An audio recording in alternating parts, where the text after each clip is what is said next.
काल काही जणांनी काही व्हिडिओ केला भारतीय जनता पक्षाच्या लोकांनी। हे आक्षेपार्ह विधान आहे की नाही कोण ठरवणार?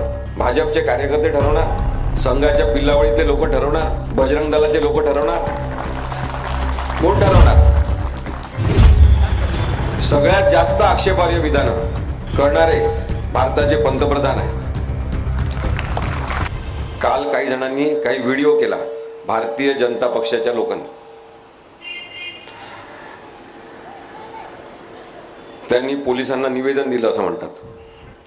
पोलिसांवर सतत भार टाकणे, पोलिसांचा गैरवापर करणे आणि पोलीस सुद्धा माणूस आहेत हे विसरून जाऊन त्यांना अमानुषपणाची वागणूक देणे, याच्यामध्ये भारतीय जनता पक्ष मोठ्या आघाडीवर आहे।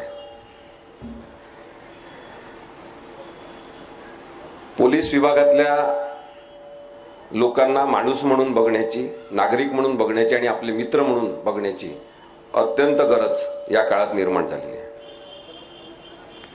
त्यांनी पोलिसांना जे निवेदन दिलेलं आहे त्याच्यामध्ये त्यांनी सांगितलं की आक्षेपार्ह विधान करायचे नाही आम्ही।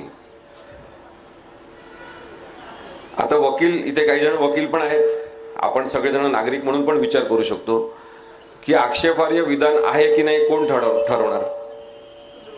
भाजपचे कार्यकर्ते ठरवणार, संघाच्या पिल्लावळीतले लोक ठरवणार, बजरंग दलाचे लोक ठरवणार, कोण ठरवणार?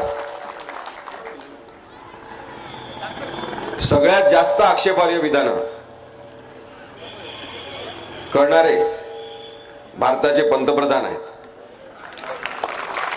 आम्ही कोणाकडे जायचं? कारण का पोलीस त्यांच्याच, यंत्रणा त्यांच्याच, आम्ही कोणाकडे जायचं? तुम्ही निवेदन तरी जाण्यासाठी जाऊ शकले कारण की तुम्ही भाजपचे कार्यकर्ते आहात। हाच प्रश्न आहे आमचा लोकशाहीच्या समोरचा की आम्ही बेकायदेशीर पद्धतीने कामकाज महत्वाच्या संविधानिक पदांवर बसून करणाऱ्यांविरुद्ध कुठे जायचं? आणि निखिल वागळे सर, विश्वंभर चौधरी, मी, आम्ही तिघांनी ठरवलं की आपण लोकांसमोर जायचं।